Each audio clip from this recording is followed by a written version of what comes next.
ওম শান্তি। আজ 11ই জুলাই 2026।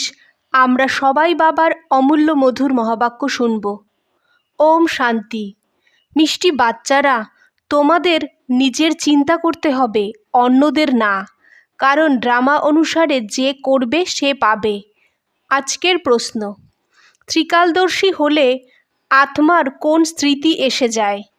উত্তর, আত্মার স্মৃতি এসেছে যে আমরা আসলে মূল বতনের নিবাসী হই, ড্রামার পার্ট বাজাতে এসেছি। আমরা মুখ্য অ্যাক্টার্স হয়ে 84 জন্মের পার্ট বাজিয়েছি। এখন বাবার সামনে আছি, তারপর সাথে ঘরে যাব। পাবন হয়ে ঘরে যেতে হবে, তারপর সুখধামে আসতে হবে। এই সারা খেলা ভারতের উপরেই বানানো হয়েছে। এই সারা স্মৃতি ত্রিকালদর্শী হওয়ার পর এসে গেছে। গীত, মরনা তেরি গলি মে, জিনা তেরি গলি মে। ওম শান্তি। এই গান কে গেয়েছে? বাচ্চারা। কি বলে বাচ্চারা? বাবা, এখন তো আপনার গলার হার হব, এই শরীর তো এখানেই ছেড়ে দিতে হবে। বাচ্চারা জানে যে শান্তিধামে বা নির্বাণধামে বাবা আর আমরা বাচ্চারা আত্মারা থাকি। এখন বাবা বারবার বলে যে নিজেকে আত্মা নিশ্চয় করো। তোমরা জানো আমরা আত্মারা বাবার সাথে নির্বাণধামে থাকতাম, তারপর এই শরীর ধারণ করে 84 জন্মের চক্র লাগিয়েছি। বাচ্চারা জানে যে আমরা বরাবর পরমধামের নিবাসী হই। এখন আবার বাবা এসেছে, তোমরা বসে আছো, দেখো যে বাবা সামনে বসে আছে। এখানে হয় লৌকিক শরীরের সম্বন্ধ। আমরা আসলে আত্মা ছিলাম, তারপর লৌকিক সম্বন্ধে সুখে আর দুঃখে জীবন কাটিয়েছি।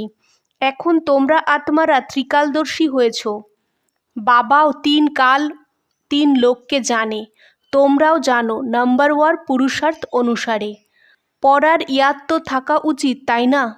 এখন স্মৃতি এসেছে, বাবা বুঝিয়েছে যে মূলবাতানে থাকারা এখন তোমরা বাপদাদা দ্বারা ত্রিকালদর্শী হয়েছ। তোমরা জানো এই ড্রামার আমরা মুখ্য অ্যাক্টার্স হই। সারা ড্রামার নলেজ তোমাদের বুদ্ধিতে এখন আছে। স্মৃতি এসেছে যে আমরা আধাকল্প সুখধামে থাকি, ওখানে রাবণ হয় না।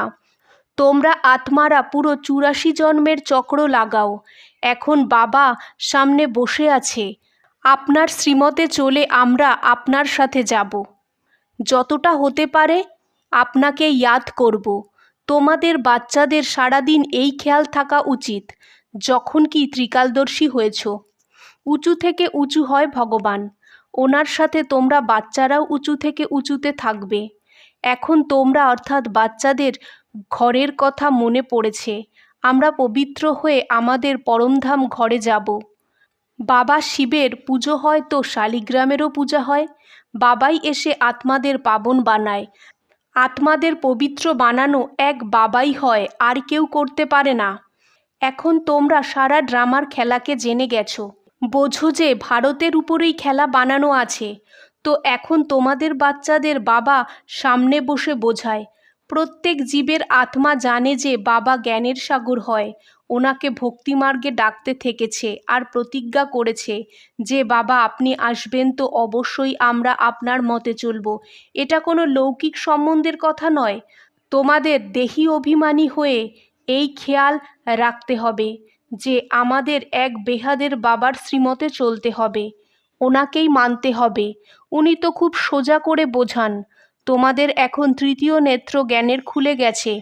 এই জ্ঞান তোমাদের এখানে আছে। মূলবাতানে বাবা আর বাচ্চারা থাকে, ওখানে এটা কেউ জানতে পারে না। এখন তোমাদের অর্থাৎ বাচ্চাদের বাবা নিজের জ্ঞানের অন্ত দেয়, ওই জ্ঞানের সাগর হয়। আর কোনো সৎসঙ্গে এমন বলবে না যে বাবা আমরা আত্মাদের পড়ায়। এটা তোমরা জানো। বারে বারে তোমাদের বলতে হয় দেহি অভিমানী হও। আত্মা এই ড্রামার অ্যাক্টার্স হয়, পার্ট বাজায়। আমরা আত্মা হই, ড্রেস নিয়েছি, ওই অ্যাক্টার্সরা জামা বদলায়। তোমরা আত্মারা নিরাকারী দুনিয়া থেকে এখানে এসে এই শরীররূপী জামা নাও। ওরা তো শুধু নিজেরা জামা বদলায়, আমরা আত্মাদের বাবা আবার এসে রাজ্য শেখাচ্ছে। এখন তোমরা বাচ্চারা বোঝো যে বাবা এসেছে, তো অবশ্যই আমরা বাবার সাহায্যকারী হব, পবিত্র হব আর সারা ভারতকে পবিত্র বানাবো। তোমাদের শ্রীমতেই চলতে হবে। শ্রীমত বলে বাবাকে ইয়াদ করতে হবে। যে করবে ও পাবে। সবাই তো এসে পুরুষার্থ করবে না। যারা কল্প আগে পুরুষার্থ করেছে ওরাই করবে। এখন ফিরে যেতে হবে, এই জন্য পুরুষার্থ করে পবিত্র অবশ্যই হতে হবে। আমরা উপরে মূল বাতানে থাকি। প্রথম প্রথম আমরা স্বর্গে এসেছিলাম, তারপর সিঁড়ি নামতে থেকেছি। বাবা বোঝায়ও ভারতবাসীদের ভারতেই আসে, ইয়াদও ভারতেই করে যে এসে আমাদের পাবন বানাও। শরীর ধারণ করে আমাদের শ্রেষ্ঠ কর্ম শেখায়। শরীরের নামও গাওয়া হয়। এটা ভাগ্যশালী রথ হয়। বাবাও বলে আমি সাধারণ শরীরে প্রবেশ করি। আগেও বলেছিলাম তোমাদের অর্থাৎ বাচ্চাদের স্মৃতি এসেছে যে বরাবর 5000 বছর আগেও বাবা এটাই বলেছিল। আর কেউ এই কথা বলতে পারে না। বাবাই বলে যে 5000 বছর আগেও আমি এই শরীরে এসে তোমাদের বুঝিয়েছিলাম। এখন আবার তোমাদের অর্থাৎ বাচ্চাদের বলি আত্ম অভিমানী হও।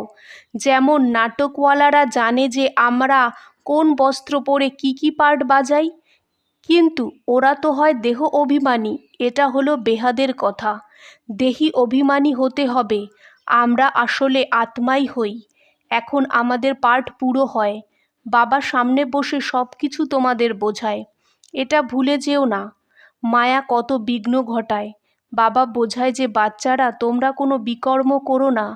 মনসা তুফান যদিও অনেক আসবে, নিজের পরীক্ষা নিতে হবে।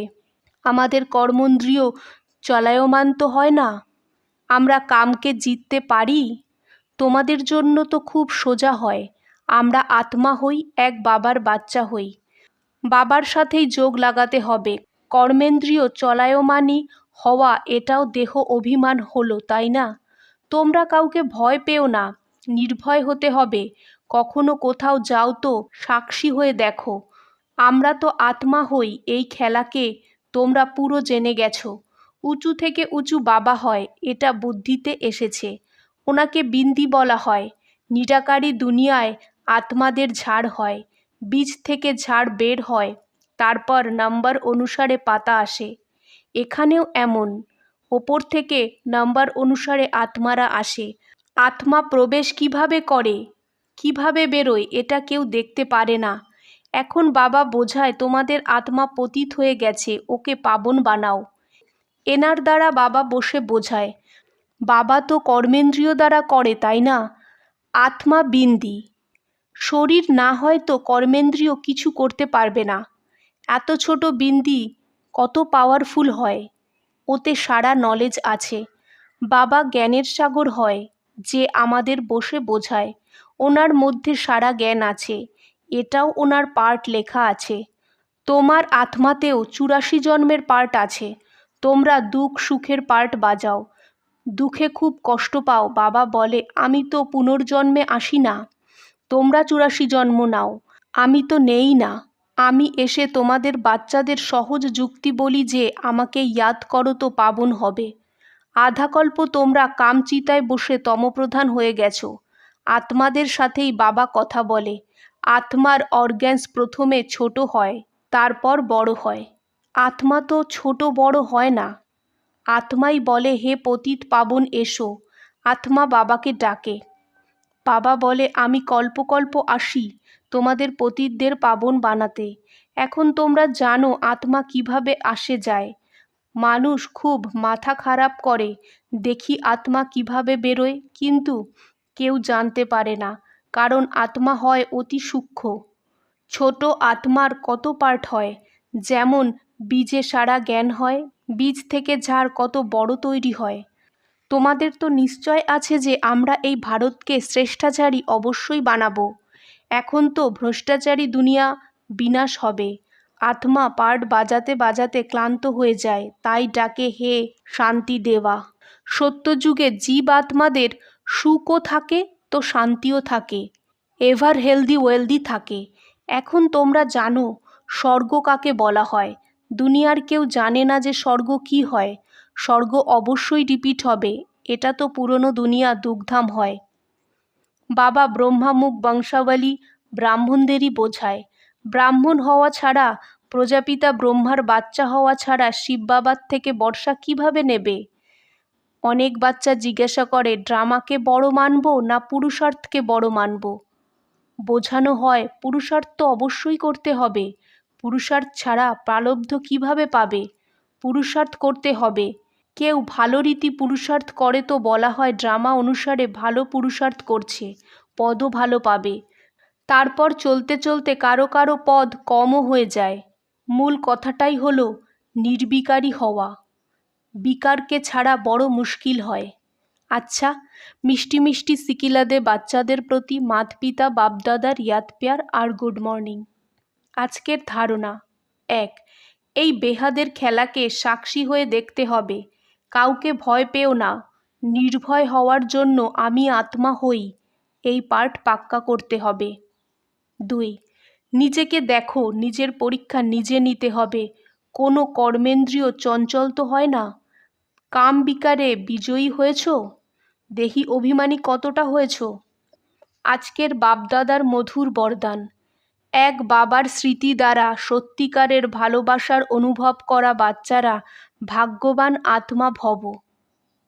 বিস্তার। যে কোনো আত্মার কথা শুনেও শোনে না, কোনো আত্মার স্মৃতি সংকল্প বা স্বপ্নেও আনে না, অর্থাৎ কোনো দেহধারীর ইয়াদ আসে না, এক বাবা আর অন্য কেউ না, এই স্মৃতিতে থাকে, ওর অবিনাশী তিলক লেগে যায়। এমন সত্যিকারের তিলকধারী আত্মাই ভাগ্যবান হয়। আজকের স্লোগান, নিজের শ্রেষ্ঠ স্থিতি বানাতে হবে তো অন্তর্মুখী হয়ে তারপর বাহারমুখিতাতে এসো। ওম শান্তি।